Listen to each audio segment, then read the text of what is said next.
Good day, learners. This section is based on the New Deal in the United States of America, which began in 1932-1933. The section follows on from the previous section on the Wall Street crash and the Great Depression of 1929. You will remember we had discussed how the Great Depression in the United States had brought about a crisis of capitalism.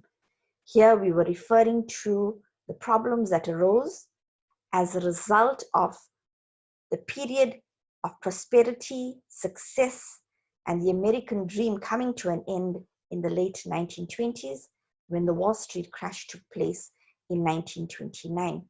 You will remember it brought about a period of economic instability, high unemployment, poverty, and many businesses took a complete crash. Today we're going to be beginning with the election of Roosevelt and his plan to bring about what he termed a New Deal, the policy that he thought would bring America out of the Great Depression and back to the road to prosperity. Now, when we look at this section, we're going to be focusing a great deal on various what are known as alphabet agencies. Alphabet agencies are simply abbreviations, names given to the different agencies that he started to take America out of the Great Depression. As an example, there was what was called the NRA, the National Recovery Act, the CCV, CCC, Civil Conservation Corps, the FERA, Federal Emergency Relief Agency. So we are not going to be doing all of these agencies, but just the key, highlighting the key agencies which redirected the American economy back onto the road of prosperity. To commence with, you will see on the screen a photograph of the person who became the President of the United States in 1932. He succeeded Herbert Hoover, whom many Americans blamed for the problems that arose in the late 1920s. Hoover was accused of not doing enough to prevent the problems that were underlying the American economy. Now, one of the most famous quotations attributed to Roosevelt is a quotation you see in this source, which says, "The only thing we have to fear is fear itself."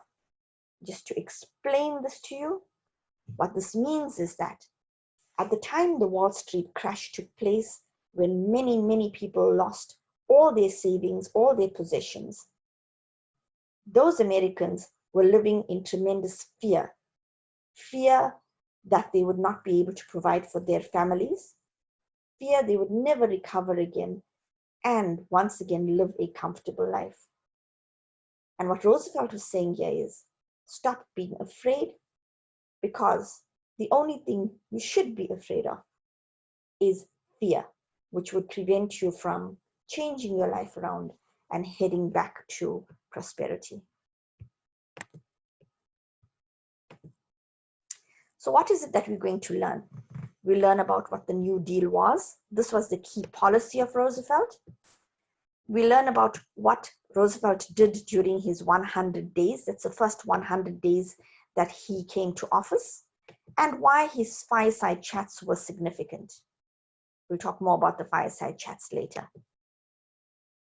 So what you will be able to do is be able to tell us what the New Deal is about, summarize the steps Roosevelt took to reform the banking industry and finances, describe the works programs, and identify those people who criticized the New Deal.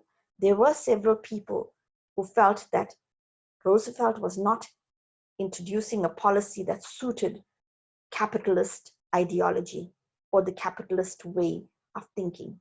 And they came out heavily against the New Deal. Let's go back a little bit to what went on prior to the introduction of the New Deal and before Roosevelt came to power. So some of the things, if you look to your left on the screen, it says the early 1900s. It was a progressive era or period. The president at that time was a relative of Franklin Roosevelt. His name was Teddy Roosevelt. And just as a little aside, for those of you who don't know, just a little bit of humor, the teddy bear that many of you were fond of as little children, that teddy bear was actually named after this president in the early 1900s, Teddy Roosevelt. This was a period of reforms. Reforms means changes, where the policy basically was Americans were encouraged to work for 8 hours, as you see here, 8 hours of labor, 8 hours of recreation. That means following your hobbies, your pursuits, your leisure activities, and 8 hours of rest. Then came the Roaring Twenties, which you will recall was a very interesting period. Americans were living the dream, the high life. It seemed like there would never be a period of downturn or economic decline. Everyone was very upbeat. It was called the boom years under presidents like Harding and Coolidge. Entertainment was widespread and people enjoyed their lives thoroughly. Most Americans lived absolutely comfortable lives, and they did not see the period of gloom ahead. Also during this period, there were good economic times. Many people invested in the stock market, you will remember. They bought stocks and shares, and a significant part of the population became very, very wealthy, very rich. But then in 1929, the Wall Street crash occurred, where the American Stock Exchange collapsed because people sold their stocks and shares. Businesses and banks went bankrupt, and many millionaires were poverty-stricken overnight. It started a long period of economic decline from 1929 to 33, known as the Great Depression, where the American economy went into a downslide and unemployment grew, and a period of desperation, starvation, poverty set in America, and the spread to other parts of the world. Because of this economic decline and the serious crisis facing the American economy, Americans chose to change their president in 1932. And the person who stood for election in America against Hoover, President Hoover, was Franklin Delano Roosevelt, or as he commonly became known as FDR. So FDR represented what was known as the Democratic Party. In the United States, basically, they have two political parties where people contest the elections. It's either the Democratic Party or the Republican Party. The Democratic Party is considered more progressive, in other words, forward-thinking, and they are more accepting of new points of view. Whereas Herbert Hoover's Republican Party, and that is the current party in 2020, the Republican Party, which heads the United States under Donald Trump, the Republican Party is considered more conservative. Their ideas are based mainly at looking at the interests of the wealthy and the older way of thinking. So to go back to 1932, the elections, Roosevelt contested the election on behalf of the Democratic Party against Hoover. And when he ran against Hoover in this election, he won by a landslide. Now, what does this mean, landslide? You know, if there's a storm and there's a landslide, what it means is land that has loose soil and is now underwater. It pulls down the entire property. It could pull down several houses or buildings.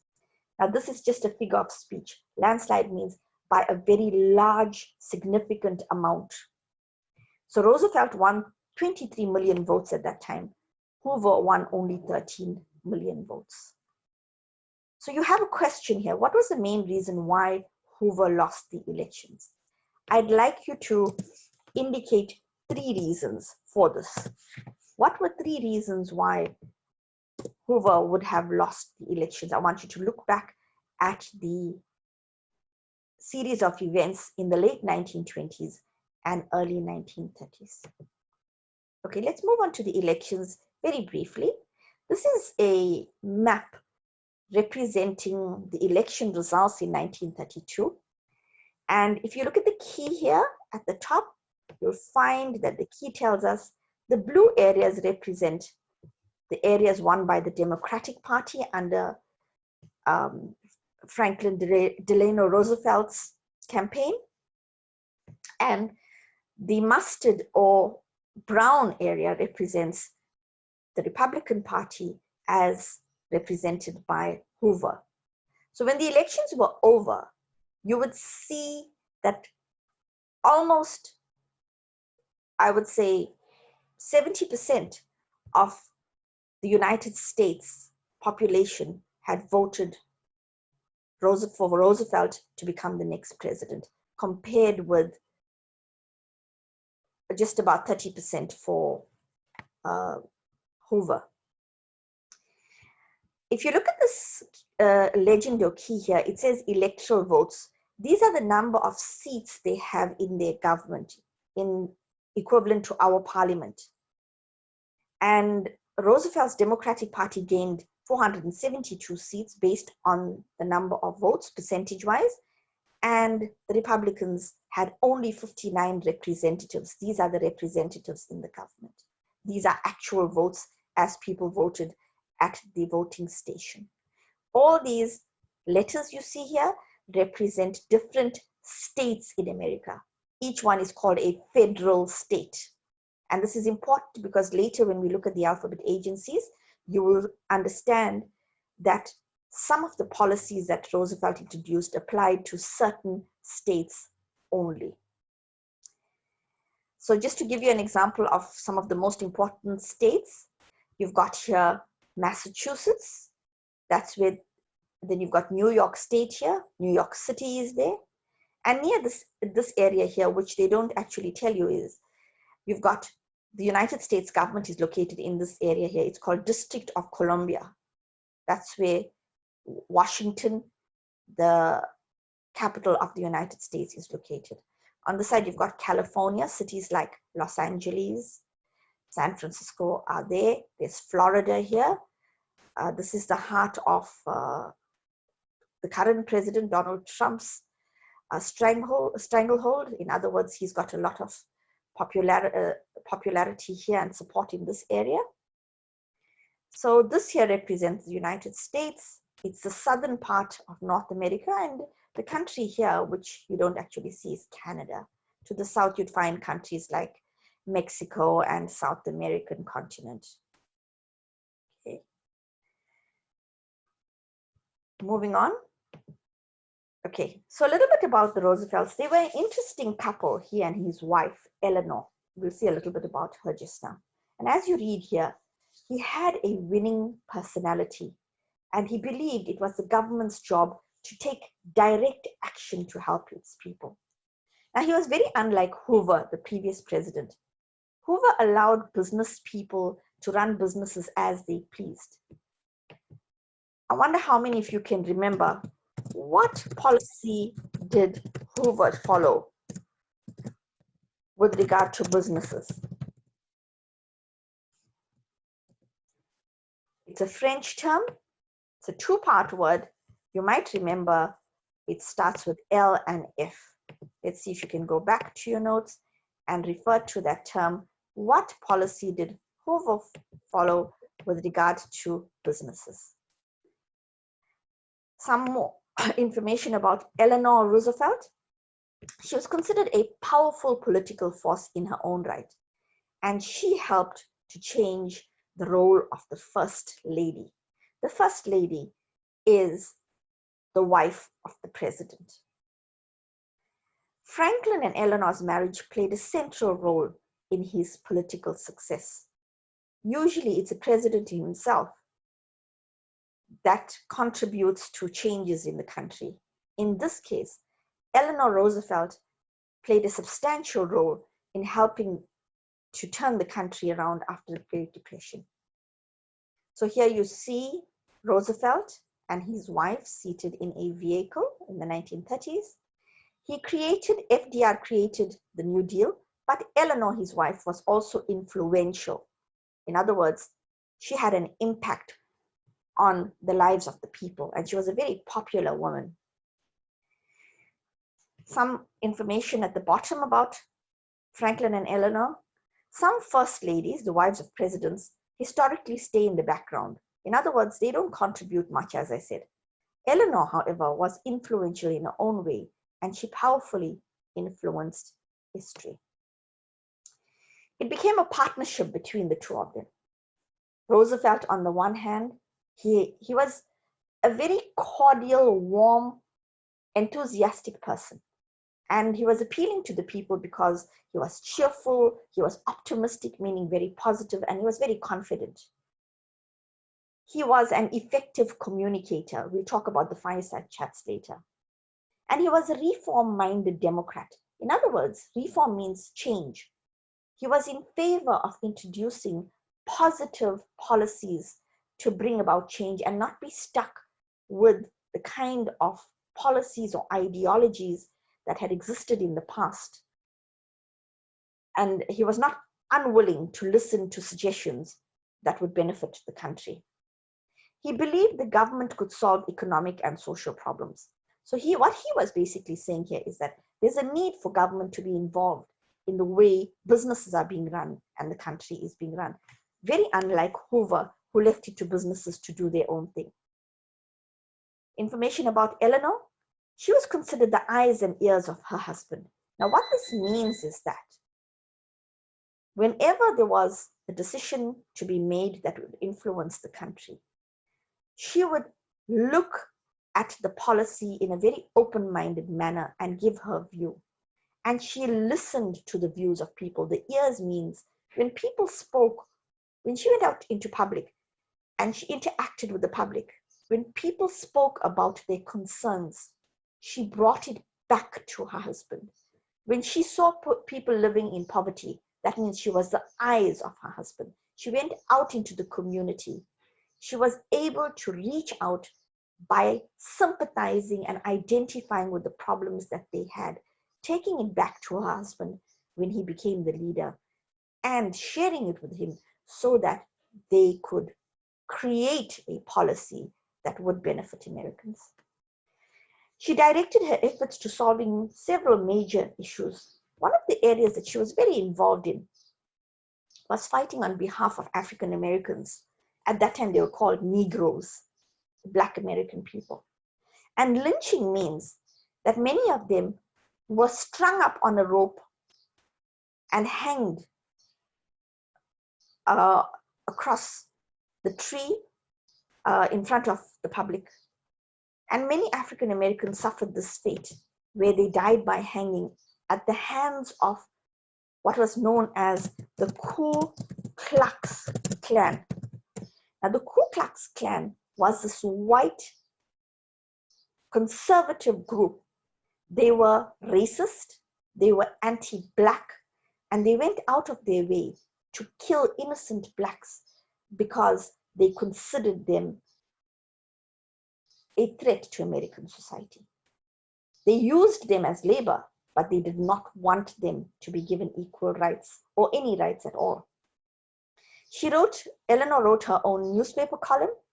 So this too was appealing to the general American population because she had an art of communicating with the public. And she had the trust and affection of many Americans. Now, this is important at this time because you will recall in this period in the early 30s, the Americans were very depressed and despondent because of the consequences of the Great Depression. More about the two of them. They both came from rich families, but their backgrounds gave them empathy. Empathy means they felt for those who were less well off, those who were living in dire or difficult circumstances.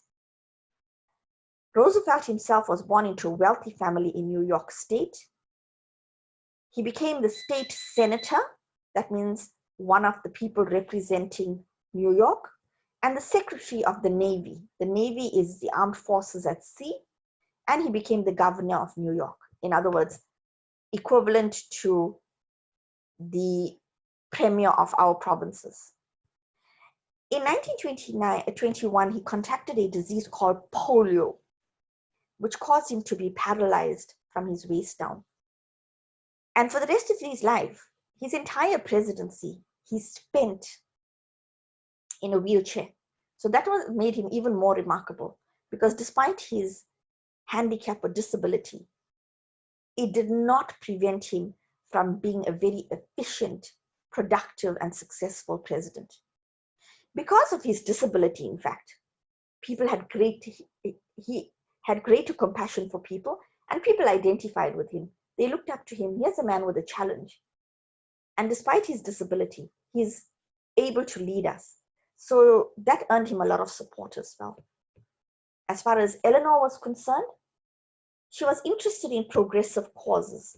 In other words, women's rights issues, civil rights. Civil rights means attaining voting rights for especially Black people, rights as far as schooling for Black children, women's rights, housing reforms where more housing needed to be accessible to the poor.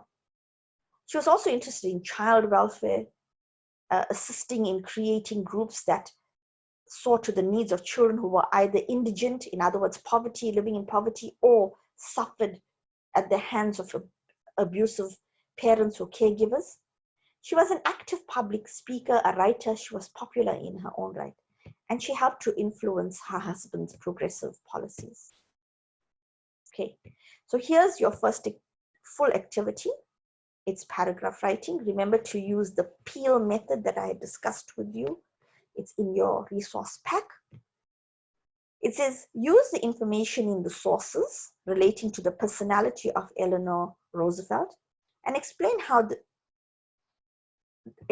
the influence she would have had on the American people after her husband had been elected. In addition, I would like you to add, what role did she play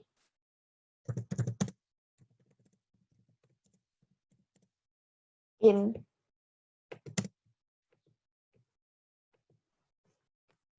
assisting her husband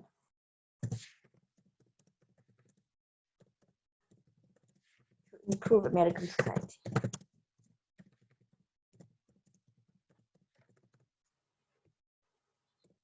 Now, your paragraph is for 10 marks, and I said 10 to 12 lines. Remember that this is a guideline. Don't write an entire essay now. And the key to paragraph writing, you remember, the topic sentence. You must have the evidence to support what you are saying. The explanations must be given to that evidence. And then you find the link from one point to the next. Everything must be related to the influence of Eleanor Roosevelt on American society and how she assisted her husband in reshaping America. Focus on her abilities and the role she played in the US in the 1930s after her husband became president. That brings to an end this section on the initial section on Franklin Delano Roosevelt. We will continue next with Roosevelt's actual New Deal policy.